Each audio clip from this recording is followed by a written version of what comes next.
Nights always start with my own segment called This Month in Nerdery. I like to start these segments with cool animal facts. So let me tell you about the ogre-faced spider. What makes these little guys so interesting is that they are nocturnal, and they are so sensitive to light that every morning when the sun comes up, the light blasts their eyes so hard it completely destroys all of their photoreceptors. Wow. They are then rendered blind all day until the cells regrow in the evening. You might think there wouldn't be any advantages to going blind every morning, but this quality makes them the world's most adept spiders for drunken one-night stands. In other drunken decision-making, SpaceX tried to launch the largest rocket ever made recently, and it didn't end well. But it also didn't start well. Let's take a look at all the problems began because most rocket launchers these days have flame diverters supplemented by water suppression systems to protect the ground from the immense power of spaceship engines. The Starship rocket instead just had this concrete dream catcher supplemented by thoughts and prayers. As a result, when the engine started, gigantic chunks of concrete were launched hundreds of meters into the air, flying into surrounding fields, and also into the rocket itself, performing the astrodynamic equivalent of taking a really big poop in the gross poop water. The damage this caused immediately destroyed 3 of the 33 engines, with more failing out over time, until about 4 minutes after the launch, the entire rocket exploded. Luckily, no astronauts were on board. And just to clarify, because NASA recently changed the definition of the word astronaut just so that they could exclude Jeff Bezos. Jeff Bezos also wasn't on the spaceship that exploded. For a full list of everyone who wasn't on the spaceship, do a Google search for people. One thing I was happy to see, though, was an American company actually using the metric system. I was reading up on Imperial the other day, and it is just bonkers. Like, have you ever noticed how the metric system is all consistent? It scales by 10, it's based on water, and the Imperial system we use is completely random. It's like metric is Pokemon evolutions, and Imperial is Digimon evolutions.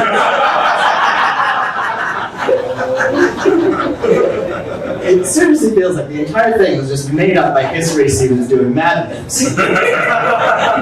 And these are actually real Imperial units. If you are curious about a situation where you might use them in a real-world setting, you should know that from Nintendo, Super Mario's butt has a standard deviation of about 1 hogshead. I mean, look at him, and honestly, those cheeks go right up to his armpits.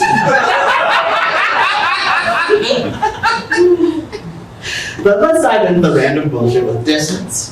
1 mile is the distance a Roman centurion could travel in 1,000 paces, which is of course the length of 8 furlongs, the distance an Anglo-Saxon ox can plow before getting tired. A furlong is 10 chains, which is the distance between the wickets in a cricket match. And 1 chain is 22 yards, which is the distance between King Henry VIII's nose and the tips of his fingers. And with these smaller units, a pattern does actually emerge. The pattern is that King Henry wanted everyone to know his measurements. I mean, come on, like, this guy must have been the ultimate narcissist. One of his advisors must have suggested using a consistent standard, and he would have just been like, no, that won't be necessary. Anyone who needs something measured can just come to my castle and take turns using my foot. But with everything based on his measurements, guess how I know King Henry VIII had a tiny penis. Which at the end of the day is great, because if that was also a unit of measurement, Tinder would be a lot more challenging. But when it comes to the stupidity of Imperial units, that isn't even the worst one. The worst one is horsepower. 1 horsepower is equal to 550 foot-pounds per second. And I don't normally do audience participation, but if you don't already know the correct answer, shout out some guesses. How many horsepower do you all think a horse is?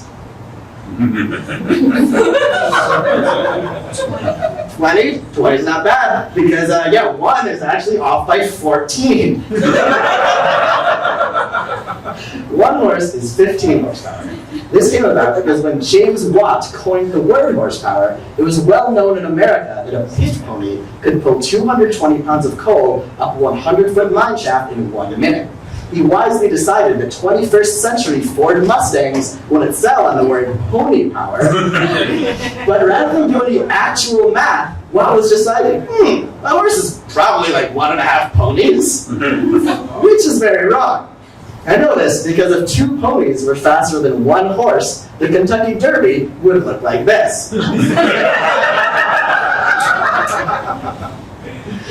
And speaking of races, sports don't often fall under the Nerd Night umbrella, but sports history certainly does. And another thing I learned about recently was the 1904 Olympic Marathon. And because it was a race, and this is a lot of material, I'm going to be doing this final segment as fast as I can. For those who don't know, marathons were invented 3,000 years ago when one guy ran 26 miles and it was so difficult that he fucking died. And then modern runners were like, cool, that sounds like fun. This concept of running people to death is exactly what the 1904 Olympic Committee was trying to recreate. They didn't include this in their marketing, but this running race is the true story behind the Hollywood blockbuster Mad Max Fury Road. So the Olympics are being held in St. Louis. A few competitors are actually long-distance runners. 4 Americans were among the favorites to win. I have a picture of those guys here. But then the competition drops off fast. Other runners include a bricklayer, 10 dudes from Greece who have never run a race before, 2 guys from Sudan who showed up at the starting line barefoot, and this Cuban mailman who lost all his money and clothes gambling in New Orleans, hitchhiked to St. Louis, and arrived at the starting line in his mailman uniform. But with everyone in place, the race was off. An important note about the course, 1904 was before roads were paved. So these guys are all just running on a dirt road right next to vehicles which are kicking up dust like directly into their lungs. All the while, chief organizer James Sullivan decided the fucking Olympics would be a really cool time to do a little science experiment on the effects of dehydration on the human body. So there's only 2 water stations over the entire course. But as a safety measure, he'd have doctors driving nearby the runners, which of course just kicked up even more dust. But so now they're running. Fred Lawrence leads out of the gate, but by the first mile, Thomas Hicks is edged ahead. Also, within the first mile, William Garcia collapsed on the side of the road and had to be hospitalized. Due to who would have known? Dust in his legs. John Morgan dropped out soon after for other medical reasons, followed by Len Todd, who was chased off the course by wild dogs. Checking back in with Felix, at this point of the race, he's literally just off the course picking apples. The apples turn out to be rotten and give him cramps, so he lays down to take a nap. He's still screaming here because dreams are terrifying when you're hunting one of the guys from Inception. Sam Miller, on the other hand, also suffering from non-apple-related cramps, decided that rather than take a nap, his best bet would be to hitchhike in a passing car, which of course grants one a strong lead in a running race. Now at the 10-mile mark, Thomas Hicks, one of the actual marathon runners, is starting to feel the effects of that dehydration. He starts fucking begging these doctors to give him some water. But thanks to the inspiration for Immortan Joe over here, they won't do it. Instead, they give him egg whites and strychnine. At the time, strychnine was thought to be a stimulant, so these official Olympics doctors were trying to help him out by, giving him performance-enhancing drugs. But now, 2023, if you go to the CDC website and you look up facts about strychnine, you'll find that actually strychnine is a strong poison.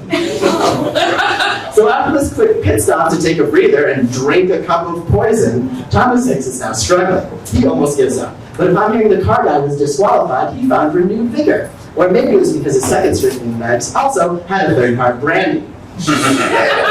When he finally made it to the last mile, he once again begged his strangers for something to eat when they just offered him more brandy. And for the first time, something actually useful and healthy, a nice cup of tea, which Hicks refused to drink. Hicks eventually did finish first, the professional marathoner showing the world he was a better runner than men without shoes, working class day laborers, obvious cheaters, and a man taking a nap. Bringing home the gold for the United States, despite being carried over the finish line by his trainers, weekend at Bernie's style. Anyways, the lesson to take away from this story is that if you're trying to get into fitness and you want to be an Olympic marathoner tier athlete, talk to your primary care bartender about Hennessy. And with that, please give it up for Brittany for the first out of the night.